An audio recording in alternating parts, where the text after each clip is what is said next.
Buenas tardes, amigos, hermanos. Damos gracias al Señor por estar acá y poder predicar el Evangelio de nuestro Señor Jesucristo. El Evangelio de nuestro Dios. Quiero preguntar a nosotros cómo el hombre puede agradar a Dios.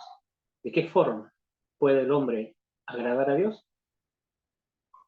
Quizás nosotros podemos pensar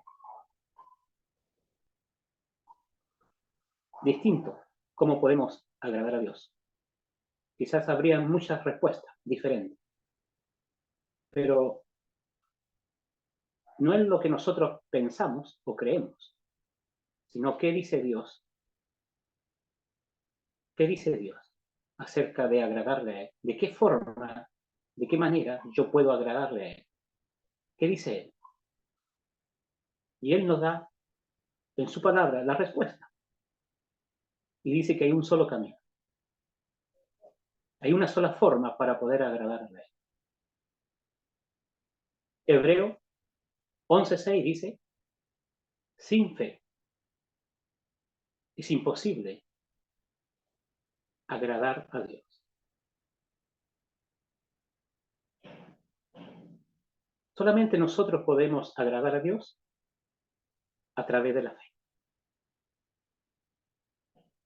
¿Qué es la fe? En simples palabras, es confiar. Hebreo 1 habla la certeza, la convicción. Ese es el resultado de un hombre de fe. Tiene la convicción, tiene la certeza, la confianza. Pero esta fe dice que agrada a Dios. Romanos nos dice 10:17, viene por el oír. Y el oír por la palabra de Dios. La fe. Solamente podemos agradar a Dios por la fe. He citado Hebreo 11:6. Sin fe es imposible agradar a Dios. Porque el que se acerca a Dios, dice, es necesario que crea que le hay. Si leemos otras versiones, van a decir que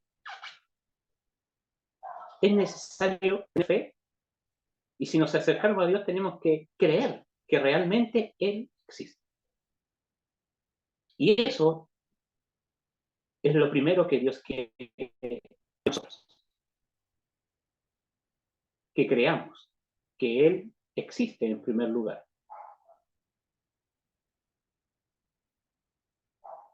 Y para eso nos ha dado una revelación. Para saber de su existencia. Para saber que Él realmente existe. Y esa revelación es un libro que está abierto para todos. Cualquiera puede ver este libro. Y ese libro es un libro sin palabras, parafraseando el Salmo 19, la creación. Dios habla a través de la creación de su existencia, que Él existe. Cuando miramos la creación, vemos la belleza, el orden, el poder, la perfección. Llegaremos a la conclusión, cualquier persona normal, que allí hay alguien. Hubo alguien, una mente inteligente que ha diseñado la creación, que la ha creado, que la ha puesto en marcha y la sustenta. La creación nos habla de la existencia de Dios. La creación nos habla que este Dios que existe tiene un poder sin límite y que Él es divino. Si leemos Romanos, lo afirma. Capítulo 1, verso 18 en adelante. La creación nos habla que hay un Dios. Y Dios también, Él desea que nosotros le conozcamos. En segundo lugar, conocerle a Él. Y para conocerle, Él también nos ha dado información, su palabra, la Biblia.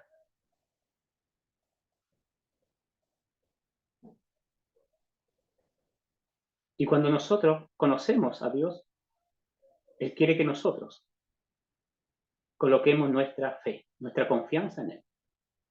Estoy citando Isaías 43:10. Él dice allí, los escogí para que me conocieran y creyeran en mí.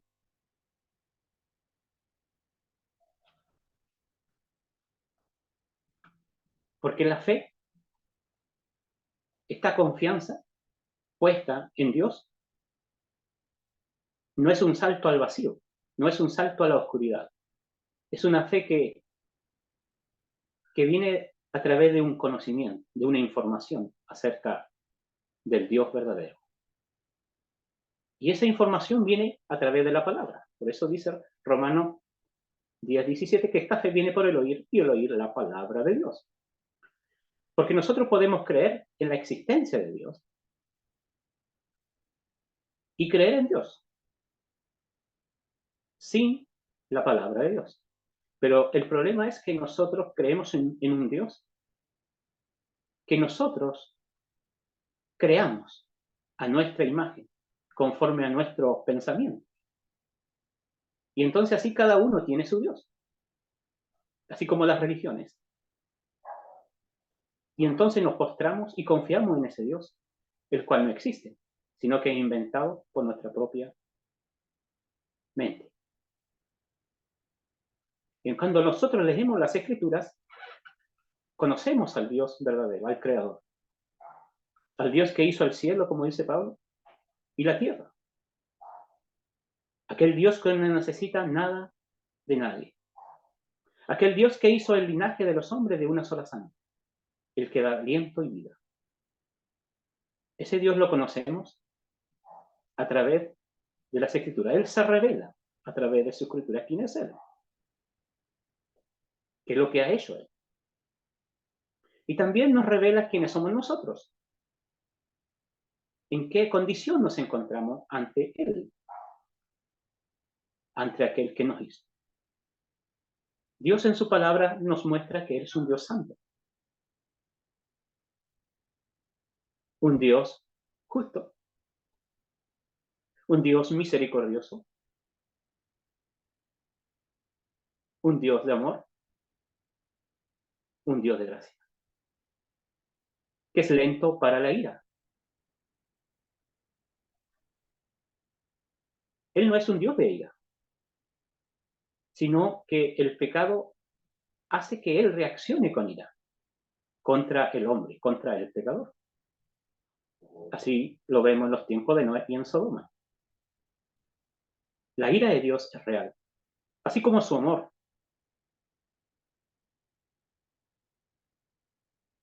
Y eso lo encontramos, esa información la encontramos en la Biblia, en la palabra de Dios, en su palabra.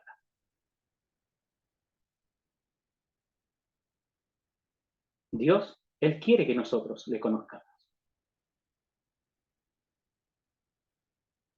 Y también Él quiere que nosotros nos conozcamos a nosotros. Y para eso debemos escucharle a Él. ¿Qué dice Él acerca de nosotros? Y Él nos muestra quiénes somos nosotros. Dice que nosotros tenemos un corazón. No hablando del corazón de carne. Y dice que de ese corazón no hay nada bueno. De allí salen los malos pensamientos. La idolatría, la fornicación, el adulterio, el enojo, la ira.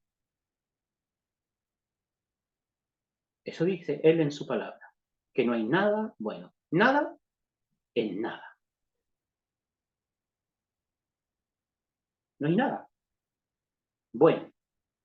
Nada es útil. Todos se hicieron inútiles, hablando de todos los hombres. No solamente el hombre es inútil delante de Dios, sino que Todos estamos en la misma condición. Así que nadie puede ayudar a otro hombre para mejorar. No describe que es pudrido. No importa el título que usted tenga. No importa lo importante que usted sea en su trabajo. Cuántos diplomas tenga. Dios dice, es una persona inútil, que no hay nada bueno. Y esto es por lo cual Dios nos hizo. Porque Dios nos hizo con un propósito. Si un lápiz se echa a perder, ya no sirve, es inútil, está muerto. También Dios nos describe a nosotros muertos. Otra forma de decir que no sirve el hombre, está muerto. Así Dios también nos hizo a nosotros con un propósito, pero ese propósito no se está cumpliendo. Y eso lo hace el pecado en nosotros. El pecado, cuando entra el pecado en nosotros, nos echó a perder. Y no podemos cambiar nuestra situación. Si leemos Jeremías 13:23, dice, mira el leopardo, mira el etíope, no podrá cambiar sus manchas, no podrá cambiar su piel, así tampoco vosotros no podéis cambiar estando habituados haciendo el mal, hacer el mal. En nosotros está el pecado. Dios lo ve como una mancha. Imagínese una camisa blanca y una mancha negra. Hermosa la camisa, pero esa mancha. Pero nosotros no solamente tenemos una pequeña mancha, sino que todo nuestro ser está manchado. Y Dios dice, ni aunque te laves con lejía y amontones jabón sobre ti, aún seguirá la mancha delante de Dios. Si Adán con una pequeña mancha, un pequeño pecado, comparado con lo que vemos hoy, fue destituido de la presencia de Dios, condenado a muerte,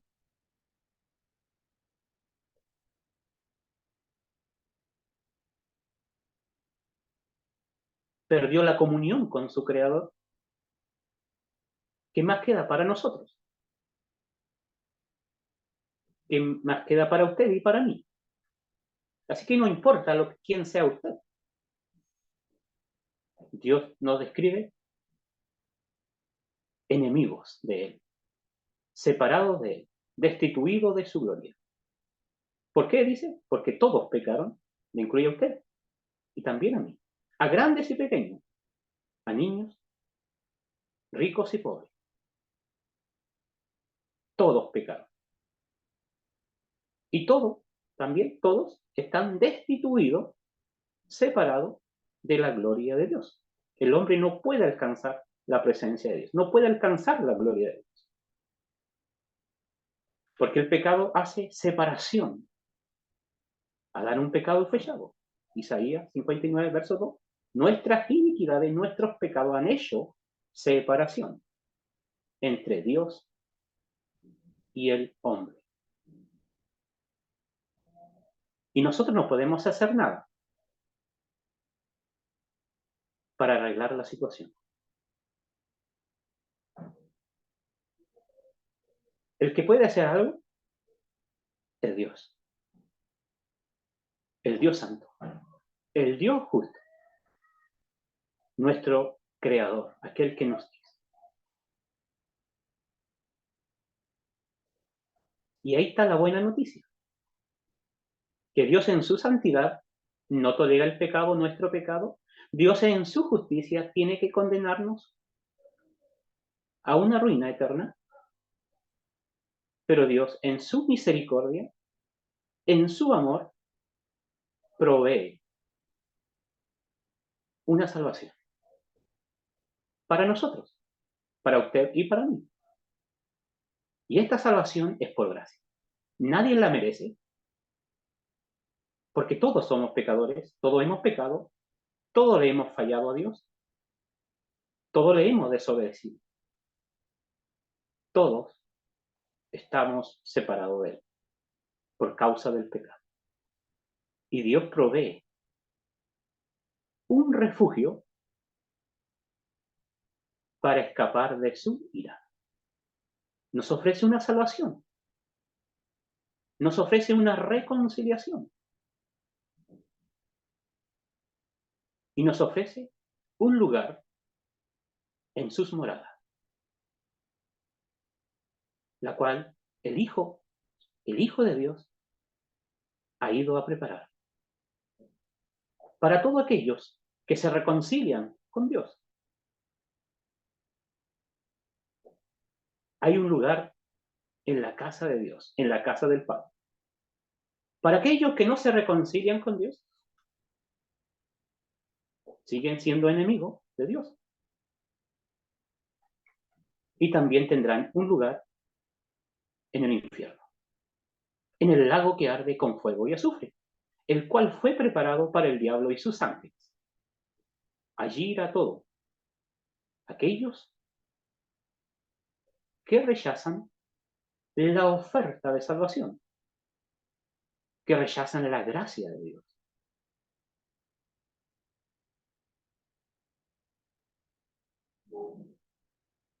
¿Qué es lo que hace Dios para poder reconciliarnos? ¿Qué hace Dios para poder salvarnos? Él tiene que satisfacer su justicia.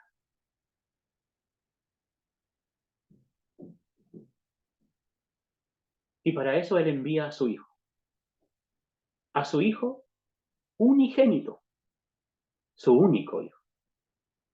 Dios no tiene más hijos. Su Hijo se llama Jesucristo. Y todos nosotros hemos oído acerca de Él. Todos. Su nombre ha recorrido hasta el último rincón del mundo. ¿Ha llegado aquí? Todos los años tenemos que recordarlo, no importando nuestras creencias.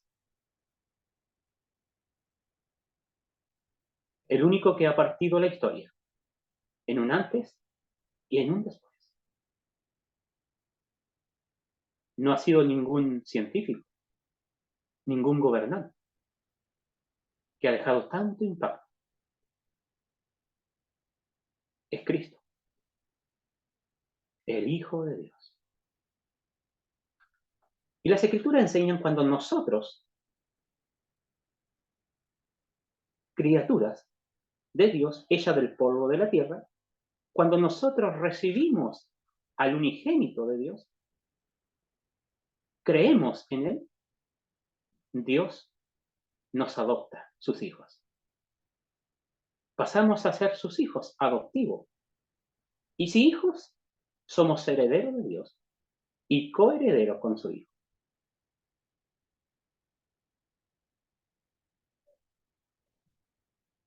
No hay otra forma de ser hijo de Dios, sino creyendo en su Hijo, Jesucristo, su único Hijo.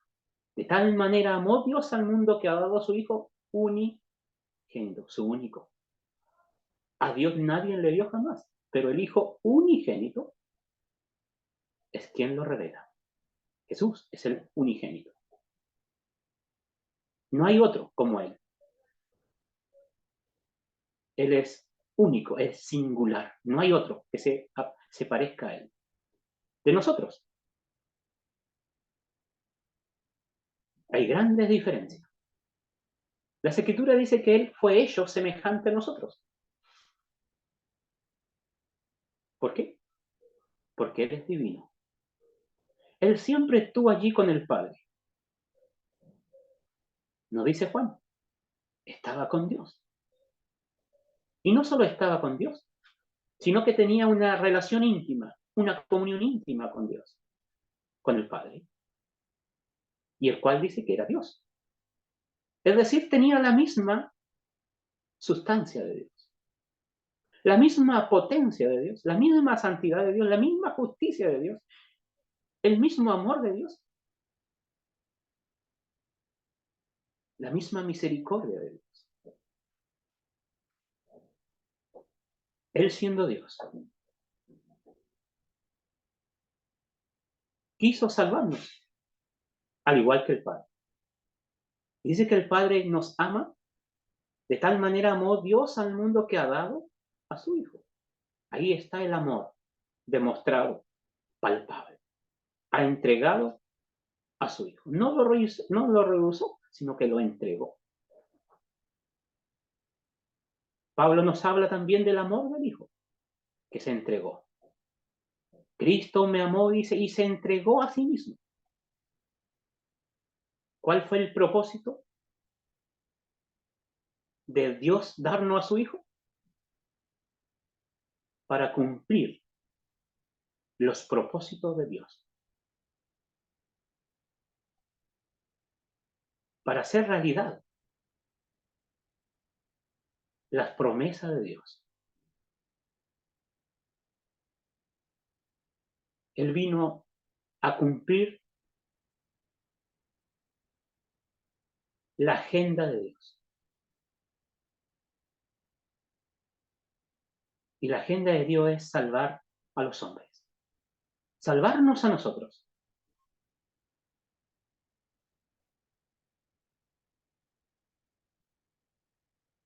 Y eso quiere decir que Él tenía que morir.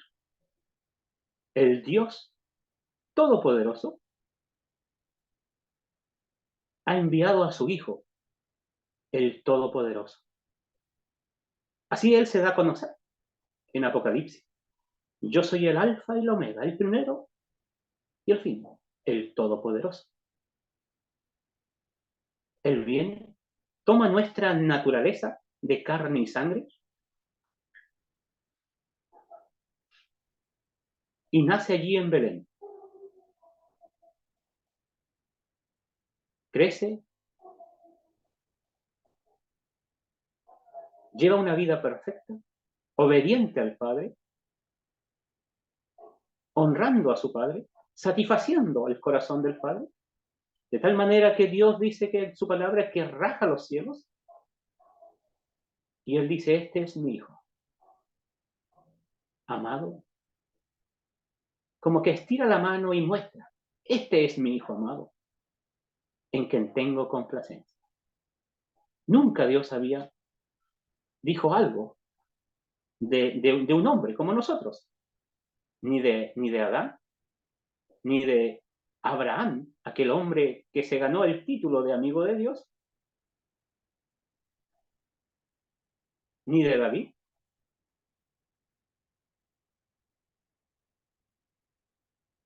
Solo de Cristo. Este es mi Hijo amado en quien tengo complacencia. Este es el que me complace. Y Él va a la cruz, obedientemente. Se hace obediente, dice Pablo a los Filipenses, hasta la muerte y muerte de cruz.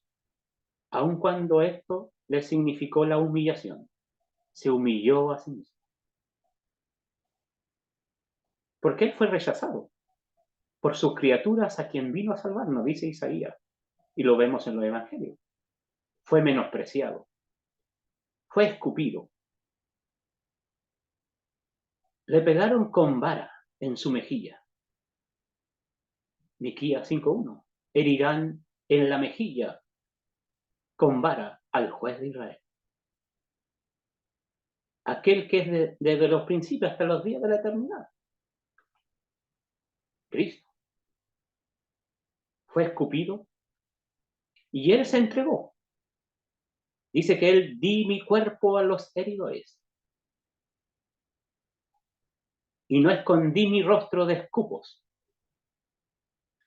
Le tiraron la barba. El Todopoderoso que podía haber destruido a sus propias criaturas con una sola palabra, no lo hizo. ¿Por qué? Porque Él vino a salvar. Y para salvar tenía que morir. Y fue a la cruz. Y allí en la cruz lo clavaron. Sus manos y sus pies. Clavado al madero. Una corona tejida en su frente. desnudo, y ahí estaban los burladores, reconociendo que él había salvado a otros. Limpió leprosos, sanó a enfermos, dio vista a los ciegos, alimentó, pero a sí mismo no se puede salvar.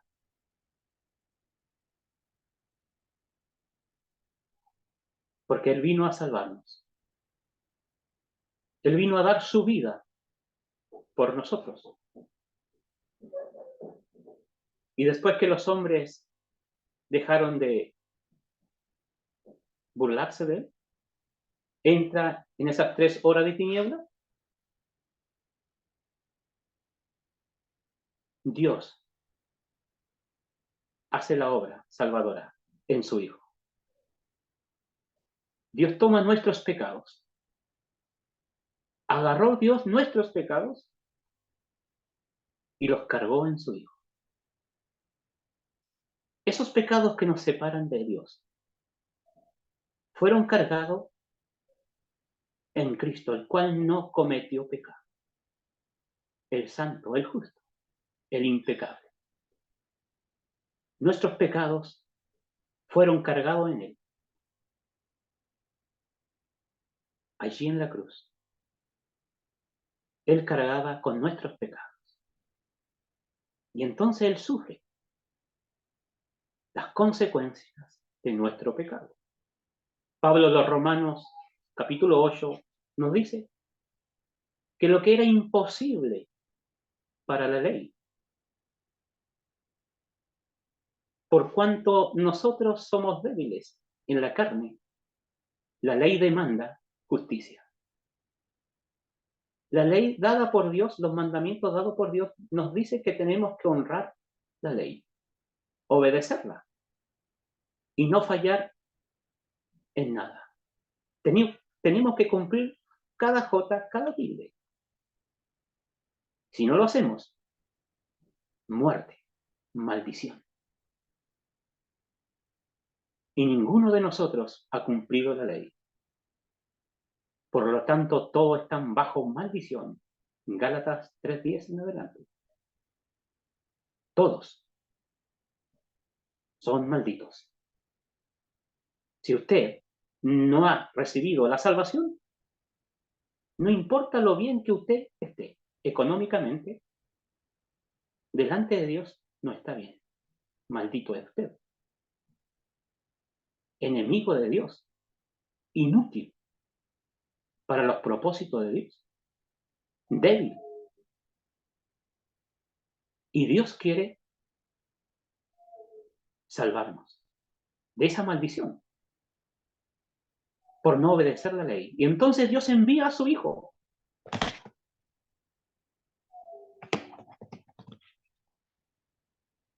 Pablo dice, lo que era imposible para la ley, por cuanto éramos débiles.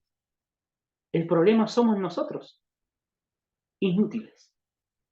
La ley dice que es buena, es santa, es perfecta.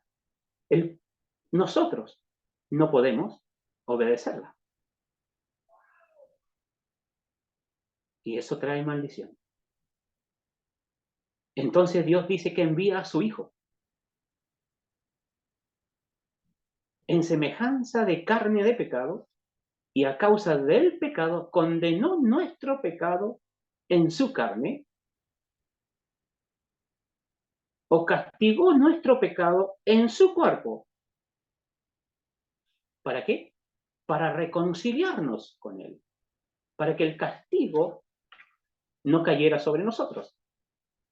Colosenses 1:21 al 23 dice que nosotros, siendo enemigos de Dios, haciendo malas obras, Dios nos ha reconciliado en su cuerpo de carne, en el cuerpo de Cristo. ¿Cómo? Al cargar nuestros pecados, Él castiga a Cristo. Reconciliado en su cuerpo de carne, para presentarnos, dice, para que nosotros fuéramos presentados ante Dios santo, sin mancha, porque la mancha del pecado es quitada y colocada en Cristo. el pecado. Y ahora Dios nos presenta santo y sin mancha, irreprensible. Nadie podrá acusarnos. Porque Dios es el que justifica al hombre. Lo declara justo, santo.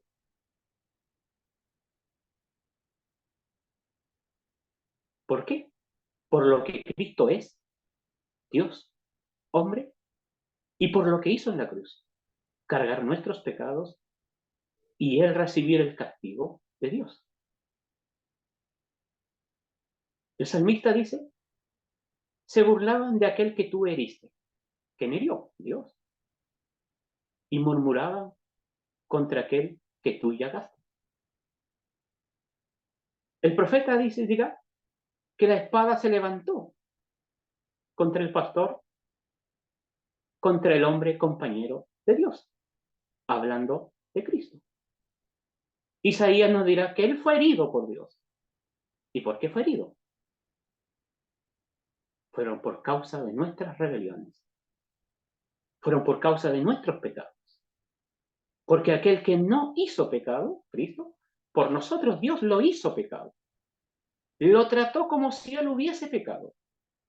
Le castigó. Levantó su espada contra él para herirlo.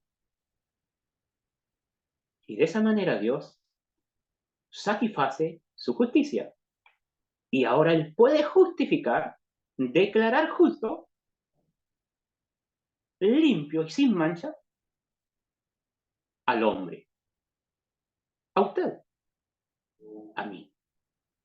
Ahora, pero ¿cómo yo puedo? ¿Qué tengo que hacer yo para que esto suceda? Agradar a Dios. ¿Y de qué manera agrado a Dios? Hemos leído en el principio, Hebreo 11:6. Sin fe es imposible agradar a Dios. Dios quiere que nosotros depositemos nuestra fe en su Hijo. Creer en Él. Que debo creer que Él es Dios, que Él es hombre, que ha venido con un propósito a salvarme. Y para salvarme Él tuvo que hacerse responsable de mis pecados. Y Él recibe el castigo por mí. La fe. Él, citando en el pasaje de Colosenses capítulo 1, verso 21 al 23, el 23 dice que Dios me presenta limpio, santo y sin mancha irreprensible delante de Él, si en verdad permanezco fundado y firme en la fe, sin moverme de la esperanza del Evangelio, el cual se predica. De esta buena noticia, que Cristo vino al mundo a salvarme, y para eso Él tuvo que morir.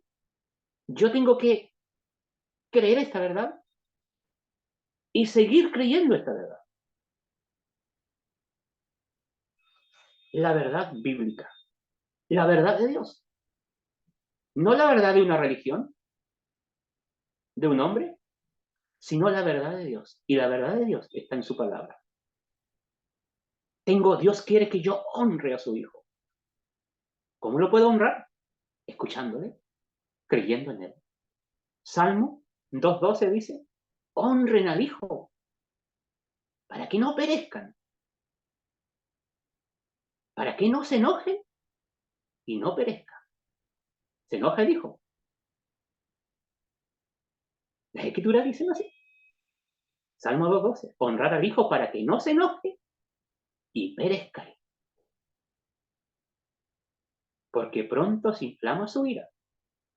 Pero dice, la segunda parte del texto allí, bienaventurado, feliz, dichoso, salte de alegría.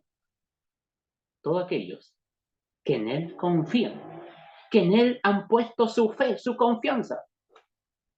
¿Por qué? Porque todos los que están en Cristo no hay condenación para ellos, no hay infierno. Hay un lugar en el cielo. Como él lo dijo a los suyos, voy pues a preparar lugar en la casa de mi padre, donde hay muchas moradas. En la casa de mi padre, dice, hay muchas moradas. Voy a preparar lugar. Vendré y me los llevaré. Esa es la esperanza nuestra, que pronto regresará el Hijo de Dios. Porque no solo murió él, sino que también fue sepultado y resucitó. Y después de los 40 días regresó a la casa del Padre y se ha sentado a la diestra. Y él ha prometido en su palabra que volverá. Y esa es la esperanza de todo cristiano verdadero, de todo creyente. La esperanza, le llama Pablo, bienaventurada. La manifestación gloriosa de nuestro gran Dios y Salvador Jesucristo, el cual transformará estos cuerpos de humillación, estos cuerpos que se enferman, que se envejecen, que se arrugan, que toman mal olor si no nos bañamos, transformará estos cuerpos y seremos semejantes a Él. Cuando Él venga, crea en el Señor Jesucristo y será salvo, será reconciliado con Dios y tendrá esta esperanza. Si no lo hace, solo le queda una horrenda expectación de juicio y del borde de fuego que ha de devorar a los incrédulos, a los adversarios, aquellos que no han sido reconciliados con Dios. No deje escapar esta salvación tan grande. Así que atienda a lo que ha escuchado. Que Dios bendiga su palabra en cada corazón. Que su Espíritu, el Espíritu Santo siga trabajando con su palabra en cada corazón. Amén. Muy bien, muchas gracias y buenas tardes y muchas gracias a todos por venir igualmente, por poner nuestros horarios para poder escuchar de la palabra de Dios. Como se fijaron en la primera parte del mensaje, el mensaje del Evangelio es la claridad que nos entrega Dios que por medio de su Hijo podemos tener vida eterna. Ahora, no sé si se fijaron, pero algo en lo que se enfatizó mucho en el mensaje y que es bueno enfatizarlo, es cómo este mensaje da una seguridad absoluta, no por algo que nosotros hagamos, sino por algo que Cristo, el Señor, hizo en favor nuestro. Esto da muchísima más confianza y mucha más estabilidad, mucha más esperanza que cualquier otro mensaje del mundo, en especial ante algo llamado el sufrimiento. No sé si se han fijado, pero hoy muchas de las cosas que la gente más busca o habla o trata de encontrar es acerca de cómo combatir el sufrimiento, la ansiedad, todos los males del mundo. Y en general, si hay algo que se ha podido concluir muy fehacientemente en la mayoría de los estudios que se hacen o la observación o incluso si nosotros miramos a las personas en el día a día, es que nuestra sociedad particular, en esta parte de la historia, en este momento del tiempo, en esta parte del mundo incluso, es tremendamente débil ante el tema del sufrimiento. En muchas otras culturas, en especial en la antigüedad, el sufrimiento, la pena, la angustia, muchas veces se veían como épocas de reflexión, como épocas de revisar la vida y entender y considerar las circunstancias del bien y el mal, pero no siempre eran cosas que nos destruían, no siempre eran cosas que destruían a la gente y las hacían buscar más allá de sí mismos. Hoy somos una sociedad que busca ayuda en métodos profesionales, médicos y clínicos para sustituir o quitar el problema del sufrimiento. Y muchas veces, en los 80 se dirigieron muchos estudios para ver cuál sería la forma de abordar el tema del sufrimiento de manera psiquiátricamente hablando. Y se llegaron a las conclusiones de cómo liderar los procesos psiquiátricos. Se determinaron las pautas, se hicieron los estudios, se revisaron las medicinas que se iban a usar y se han usado hasta el día de hoy. Uno de los médicos que permanece hasta el día de hoy y que conversó acerca de ese estudio, que se puso a reflexionar y ha visto lo que ha causado este estudio a través de los años, es que si bien el estudio no estaba mal 100%, él considera que se equivocaron en un punto clave. Este punto en el que se equivocaron es que los que trataron de generar las pautas psiquiátricas para combatir el tema del sufrimiento se enfocaron muchas veces en los síntomas del sufrimiento, pero nunca en causas profundas del mismo. Se enfocaron en generar medicina la cual combatiera muchos de los efectos que causa el sufrimiento, el cansancio, la pena, la angustia, muchos temas químicos, y que está súper bien combatirlos, pero no siempre se conversó ni se enfatizó mucho en que las causas fehacientes, las raíces, los, las cicatrices que dejaran los traumas que querían combatir se pudieran quitar. No se quitaban. Y un médico que dedicó su vida a combatir con una enfermedad muy, muy común en el mundo, una enfermedad difícil que en este momento no recuerdo el nombre. Trabajó la mitad de su vida en África y la última parte de su vida en América del Norte, Estados Unidos. Y él comentaba que cuando trataba a los enfermos en África, por ejemplo, cuando los comparaba con los enfermos en Estados Unidos, los dos tenían los mismos síntomas, los dos tenían el mismo riesgo de fallecer, que era alto, los dos tenían los mismos síntomas que causaban mucho dolor corporal y angustia y tener que alejarse de los familiares, era una enfermedad mortal.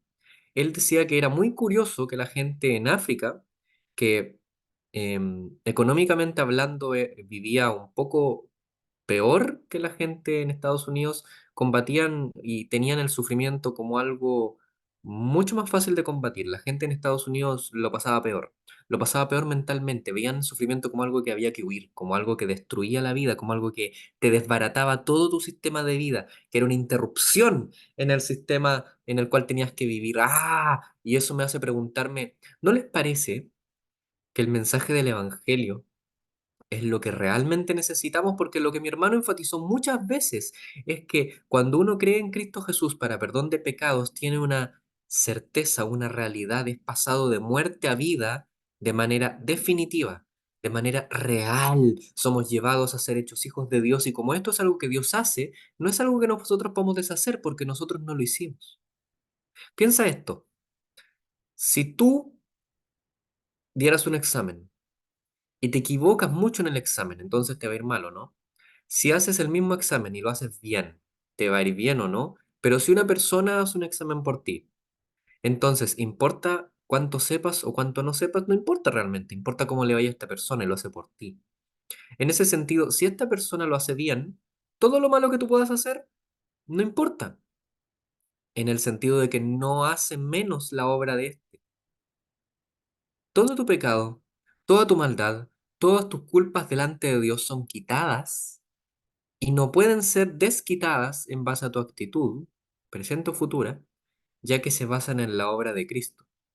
Esto nos da una certeza y una estabilidad tal que ninguna otra cultura ha podido dar. Las culturas orientales son mucho más cercanas al tema del sufrimiento, en que le dan estabilidad a las personas porque hacen que el sufrimiento sea algo como para considerar la vida. Pero el cristianismo, más que las culturas occidentales o orientales, más que cualquier otra cultura, más que cualquier otro pensamiento, da mejores herramientas para combatir con el tema del sufrimiento a niveles gigantescos por esto que les estoy diciendo, porque en el Evangelio hay una obra que no es nuestra, que es hecha en favor nuestro, y que eso es lo que nos da nuestro valor. Eso es lo que debería darnos nuestra certeza. Y si bien hoy el mensaje más dado en todos lados es que tienes que buscar fuera de ti en busca de ayuda para rehacerte y reponerte y sanarte, debo decirte que durante los últimos 2000 años nunca ha sido ese mensaje a través de la historia.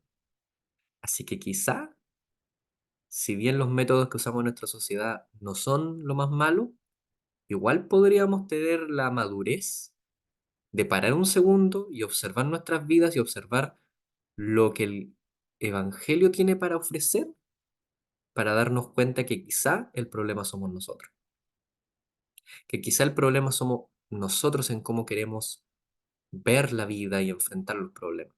Hay una historia de la Biblia que explica esto.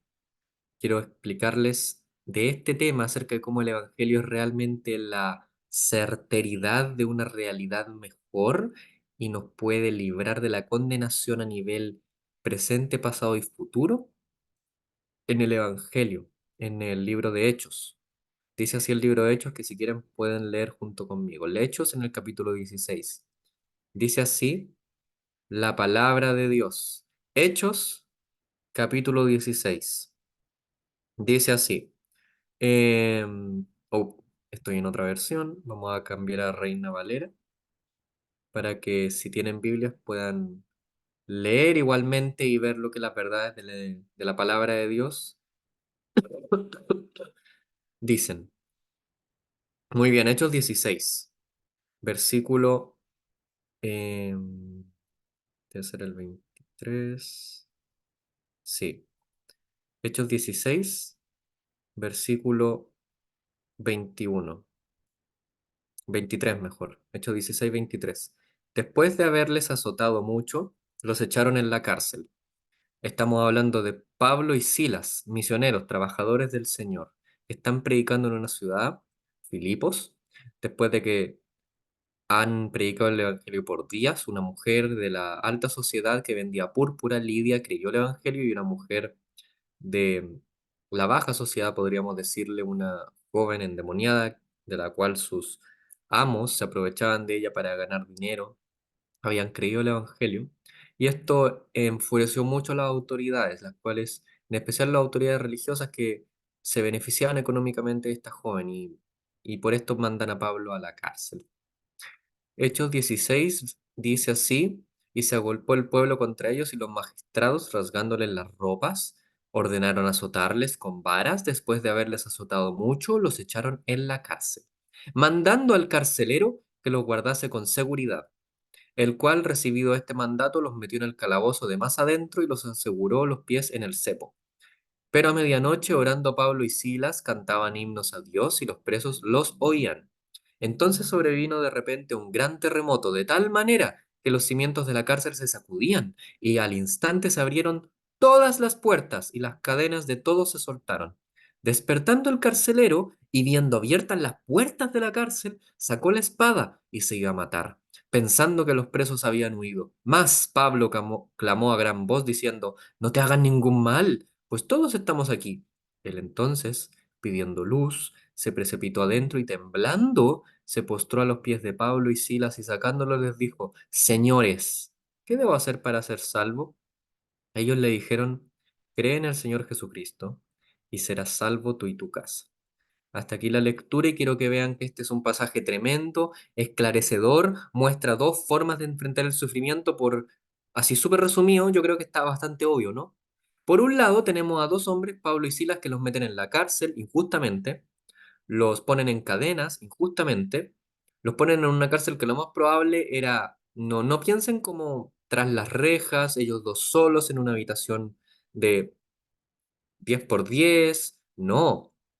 Lo más probable es que las cárceles de esa época en Filipos sería una habitación muy pequeña, con muchísima gente adentro, los agolpaban y como que te metieran en un armario con 10 15 personas adentro, y tenían que hacer las necesidades ahí a todo esto.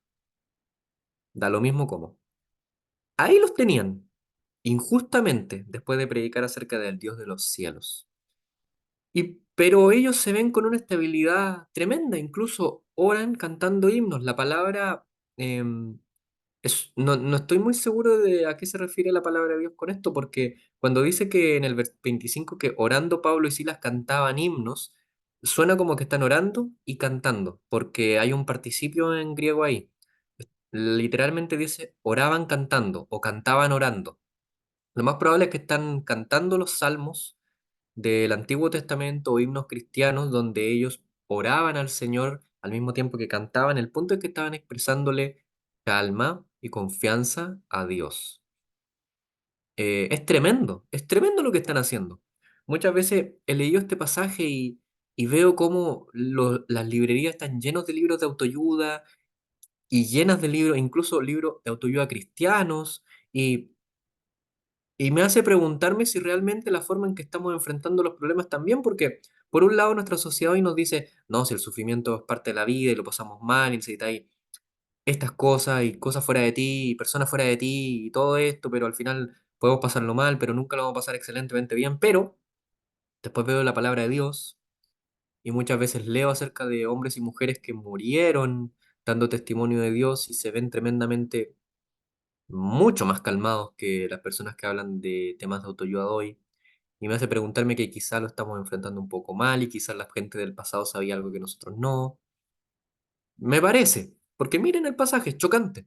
El chocante dice literalmente, el pasaje dice literalmente, que ellos en la cárcel, agolpados con los criminales, en un lugar oscuro, cerrado y pequeño, oraban cantando a Dios. Y los presos los oían. Obvio que los presos lo oían, si era un lugar chiquitito, todos lo oirían. Sin embargo, por otro lado tenemos al carcelero, se hace una contraposición aquí porque luego que hay un terremoto y las puertas se abren, el carcelero despierta y piensa que todas las personas se fueron, por lo que lo ajusticiarían en esa época. En esa época, los carceleros que perdieran a los presos los harían pagar con una condena igual a todos los presos que perdieran. Por ejemplo, si a un carcelero se le perdía un criminal que mató a alguien, entonces el carcelero tenía que pagar como si él hubiera matado a alguien. En esa época la pena por matar era la pena de muerte. Si se le perdían dos, obviamente ahí tendría que morir mucho más seriamente. Si se le perdía un montón de gente, dependiendo de los crímenes que hicieran, igual podía... El punto es que, sea como sea, él está entendiendo que su condena va a ser la muerte, ¿ya? Y su respuesta a ese estrés, a ese problema es querer quitarse la vida. Ahora, aquí vemos que hay dos formas de enfrentar el mundo muy distintas. Uno están súper bien y otro ante este problema, que es un problema, no hay que ignorarlo, es un problema serio. Le van a quitar la vida, él quiere quitarse la vida antes para hacer rápido el tema, porque si igual va a morir, mejor se quita la vida solo. Y más chocante todavía es que Pablo directamente le dice que no se haga daño porque todos están ahí. Esto es raro porque el carcelero, el terremoto lo tiene que haber sentido, pero luego él pide luz para ver si es que están los criminales o no, para acercarse a Pablo. Es raro, por un lado, porque Pablo le grita que no se quite la vida, pero ¿cómo Pablo supo que él se iba a quitar la vida? Si estaba oscuro, el carcelero no podía ver, ¿por qué Pablo puede ver más que el carcelero? Más aún, ¿por qué el carcelero toma esta decisión tan directa? ¿Y por qué, al final les pregunto, por qué cuando ve que todos están en las cárceles y que Pablo y Silas mantuvieron la calma infinitamente mejor que él, pide ser salvo? Pide querer creer en el Dios que ellos creen. Bueno, yo creo que Lucas está haciendo un trabajo maravilloso en contraponer la luz y la oscuridad en una historia que ciertamente pasó y usando elementos literarios, quiere enfatizar mejor su punto. Y el punto es este. Existe algo llamado el sufrimiento, que las personas que no tienen a Dios es causa de muerte, y existe algo llamado el sufrimiento, que para las personas que son hijos de Dios es causa de acercarnos más a Dios. Yo no quiero ser cruel ni duro con aquellos que están pasando mal un momento.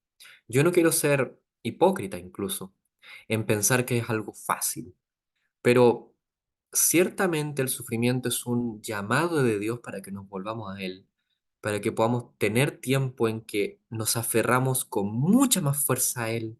No son momentos donde yo me puedo enorgullecer diciendo que he expresado mi sufrimiento sufriendo y orando y cantando a Dios, pero ciertamente son momentos en que dan ganas de ir corriendo a Dios, en que tenemos a alguien a quien ir corriendo. Este hombre no lo tiene, este hombre ciertamente no lo tiene. Si hay algo que nuestra sociedad no tiene, es alguien en quien ampararse, es algo en lo cual poner nuestra esperanza.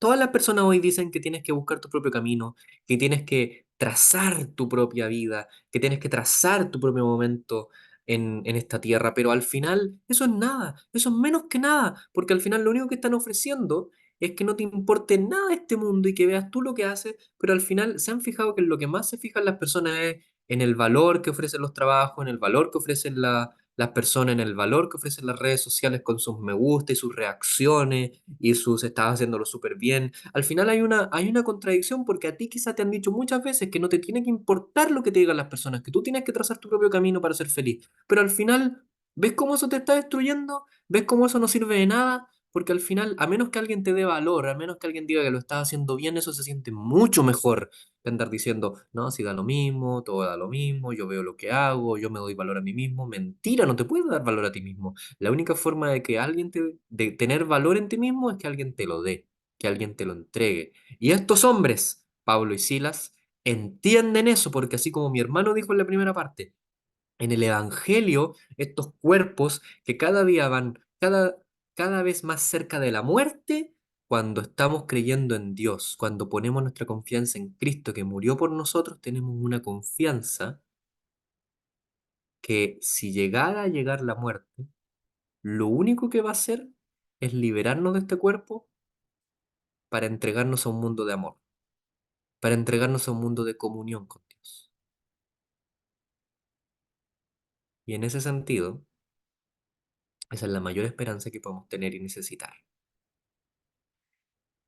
Me parece que si hablamos de costos y beneficios en el tema del Evangelio, realmente se nota que te conviene creer o no.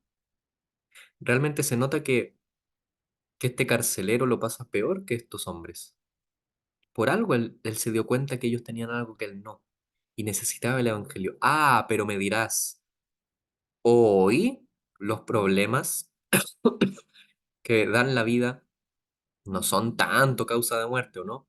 A lo más usted, estimado o estimada, sus mayores problemas serán que te equivocaste un poco en el trabajo, que no sabes en qué trabajar, que no te va muy bien en los estudios, que no tienes mucho amigo o pareja, pero esas cosas no son cosas como que dan ganas de quitarse la vida. Y me dirás que tú tampoco estás enfrentando tantos dilemas y dudas en base a tu vida. Muy bien, qué bueno que sea así. Para eso tengo dos respuestas. Uno, date tiempo.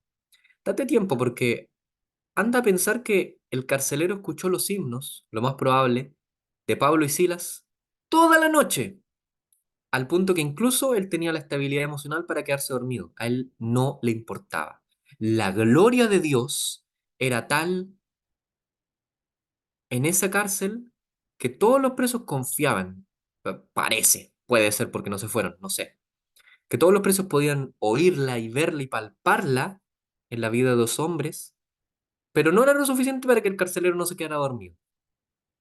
Pero cuando llegó el terremoto, eso fue suficiente para llenarlo de angustia, llenarlo de miedo. Hay algo en los terremotos, en las circunstancias de la vida que llenan de miedo, que nos hacen buscar algo para aferrarnos.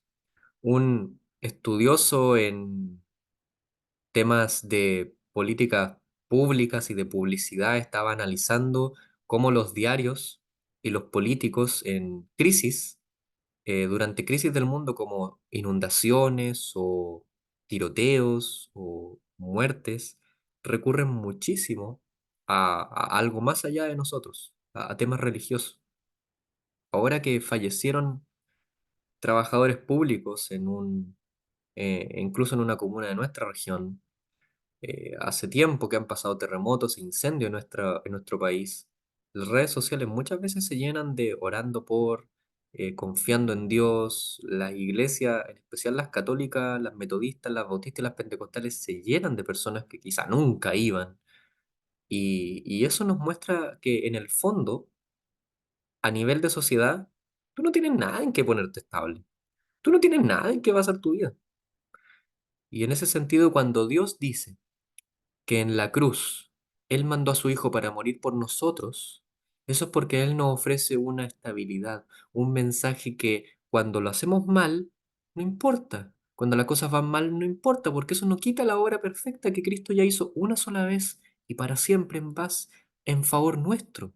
Que cuando te estás sintiendo pésimo incluso, no importa, porque esas son formas en que Dios nos invita a que podamos ir con Él. Él no es un Dios ajeno al sufrimiento, en un poema maravilloso, pero maravilloso que leí, decía, hablándole a Dios, un autor se imagina hablándole a Dios y decía, tú eres tan fuerte que te hiciste débil, tú eres tan valiente que recibiste cicatrices, tú eres tan poderoso que recibiste marcas y marcas de cruz. Él es tan todopoderoso y fuerte y capaz en sí mismo que no tiene miedo de sufrir las marcas de la cruz por ti, estimado. En ese sentido, lo que te ofrecemos, lo que te ruego que creas, es que Cristo Jesús murió en la cruz en favor tuyo, para que veas que el que es todopoderoso se hace débil en favor de nuestro. ¿Qué más estabilidad quieres pedir? ¿Qué más va a servir para enfrentar el dilema del sufrimiento en este mundo? ¿Qué más vas a necesitar o vas a poder buscar? Ninguna otra religión, ninguna otra creencia, ningún otro pensamiento puede ofrecerte lo que este Dios te ofrece, porque es el Evangelio, porque es la buena noticia que Cristo murió en favor nuestro, que Dios glorifique su palabra, que puedas ser como este carcelero que al ver esta realidad dijo, ¿qué puedo hacer para ser salvo? Y debes saber que la respuesta es cree. Cree en el Señor Jesucristo. Cree en que Él murió por ti. Solo eso. Míralo, míralo simple. Cree en el Señor Jesucristo. Cree en el Señor Jesucristo y serás salvo. Vas a creer. Vas a ser salvado. Vas a recibir. Solo recíbelo. Recibe lo que Él hizo por ti. Deja de confiar en ti y empieza a confiar en Él. Que el Señor bendiga su palabra. Vamos a orar para dar las gracias por este tremendo y precioso y maravilloso mensaje que ojalá pueda hallar más cabida en nuestros corazones por lo difíciles que somos y los tercos que somos para poder realmente vivirlo como deberíamos. El Señor bendiga su palabra. Vamos a orar. Nuestro Padre, gracias por la persona de tu Hijo.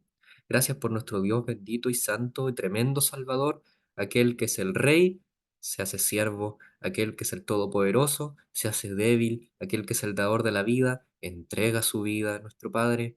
¡Qué contradicción! Pero cuánto amor tiene Él, cuánto amor, cuán bueno es Él. Nuestro Padre, el mundo no tiene nada para ofrecer comparado con la grandeza de tu Hijo. Bendice este mensaje para que sea entendido para las personas porque lo necesitan urgentemente, necesitan creer en el Señor para perdón de pecados. Necesitan tanto creer en la persona del Señor. Necesitan tanto darle valor a sus vidas. Necesitan tanto a tu Hijo amado. Y tú lo sabes, nuestro Padre, tú eres misericordioso, Dios bueno. Por algo mandaste a tu Hijo a morir por nosotros, para darnos vida y vida en abundancia. Gracias por este mensaje. Gracias por la predicación que se ha dado. Bendice el mensaje en el nombre del Señor Jesús. Amén.